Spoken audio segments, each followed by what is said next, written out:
Hey guys, what's going on? Welcome to LFC Pro Fans again with me, Calvin. In today's video, it's going to be my predicted LFC lineup versus Burnley for this Saturday. I was thinking of doing this a bit closer to, the day of the match, but I thought I'd do it now, get out of the way. Probably do another video before the game starts and what I think of the team, blah, blah, blah, blah, you know what I mean. So let's get straight into it and also do my prediction as well. Let's do this. First off, start with the goalkeeper.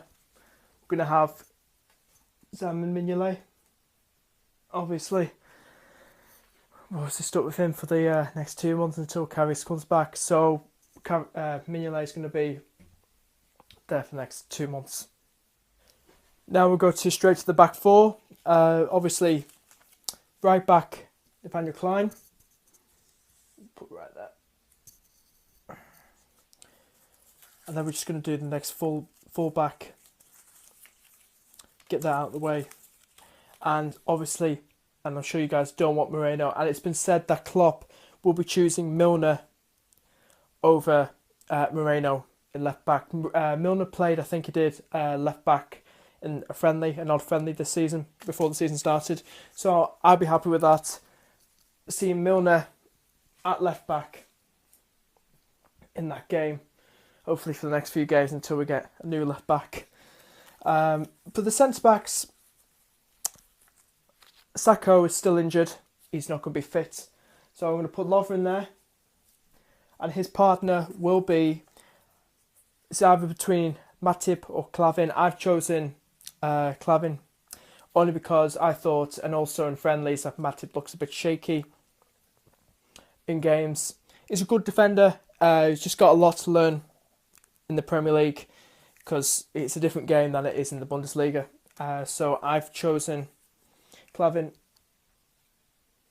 I felt like Clavin, I know he played in the Bundesliga as well, same as Matip, but I feel like he's adapted more and he looks more solid in that defence. And he's, even though they conceded, obviously 3 goals, sorry. I keep thinking that every time because I was always worried it was going to be 4-4. 3 goals to Arsenal. I still think, it's the best ones we got at the minute while Sakho's out. I think when Sakho comes back, replace him with Clavin, then have Lovren and Sakho when Sakho comes back. So yeah, that's defence. Now on to the midfield. I'm going to go for a formation 4-2-3-1. So 2 sort of centre defensive midfielders. I know it probably wasn't the formation we played against Arsenal. Probably just slight difference. But we could end up playing that formation, I don't know. But this is what I feel I like as a play because I think it suits the Liverpool way.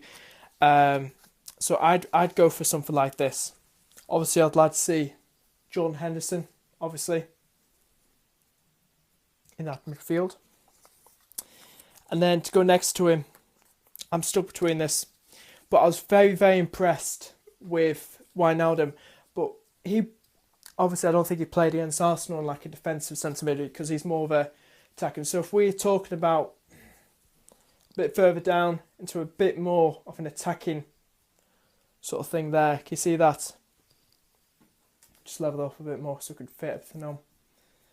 So if we put YNWA in there, he was good there. Assisted Coutinho's second goal of the game. So yeah, that's my centre defensive midfield. But then we are stuck with Grujic and Amir Can. I don't think he will start against Burnley, but I'd love to see this guy here. He was impressive in pre-season. Scored about 3 goals in pre-season. That is friggin' amazing, you know what I mean? It's going to be hard for him to get in. I mean, he impressed on his LFC debut in the Premier League for Liverpool in the Premier League. You can't take Hendo out. I like Hendo. He works hard.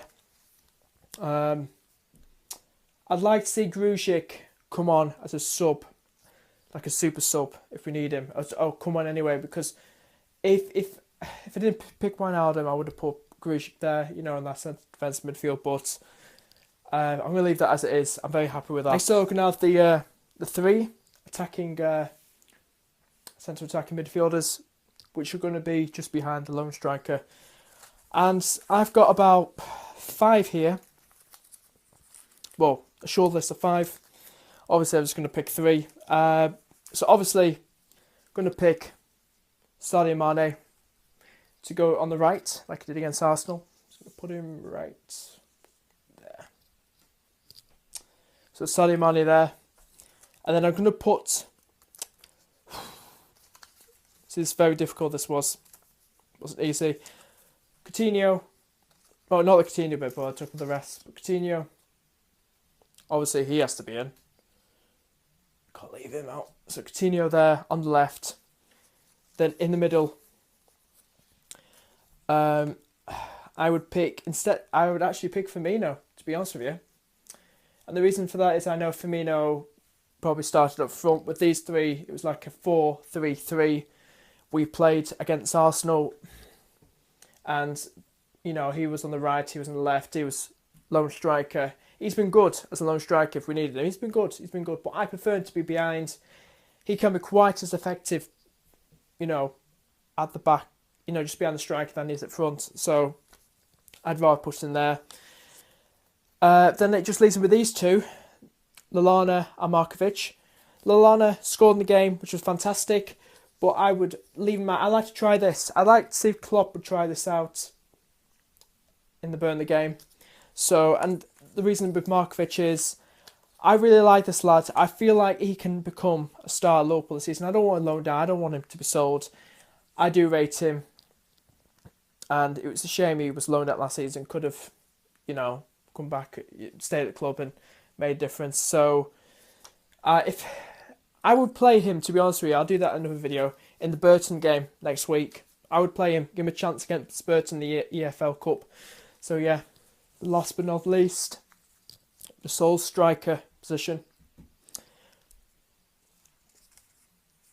Sturridge is injured, I've heard. Still injured. And obviously don't want Benteke. Benteke says, well, please no. I don't care about Balotelli either. So the main 2 I've got here are Origi and Danny Ings. For the Burnley game, I'm going to put Origi up front. Love Danny Ings, but it was a shame that Danny Ings got injured at near the end of last season. You know, it was his last game was against in the Merseyside derby. Scored in that fantastic. It was Rodgers' last match. Origi's proven himself more than Danny Ings. So Danny Ings got quite a lot to prove, and I know he can do it this season, Danny Ings. I met him, I don't know if I've told you guys this, but I met him when he was playing for Burnley, his last season there, and it was really cool meeting him. And but I played Danny Ings in the Burton game, along with Markovic. I'll do that in another video, but as I said, this would be my team v Burnley. Let us know what you guys think in the comments below. Is there any changes you'd make or any different formation? If you agree with this or anything like that, please let me know. Please give this video a big thumbs up if you enjoyed it. Please subscribe. I've got one or two more subscribers, so thank you very much, guys, for subscribing. Really appreciate that. I always appreciate everybody who subscribes, so thank you very much. And I shall see you guys in the next video. Thank you very much. Peace.